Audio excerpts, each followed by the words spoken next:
मजाले कस्तो बनिन्छ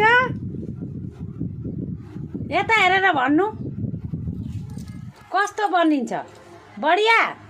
कस्तो बनेन हौ हामी बनाइदिएर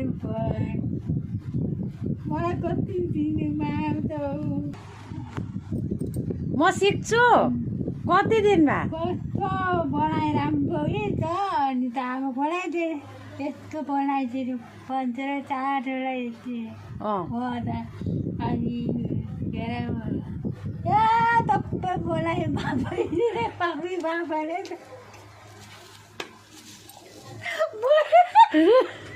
हामी तपाईँ बोलाइदिन्छु अनि 12 यस्तो अनि धागो सबै एउटा चारा बोलाइदियो अनि 5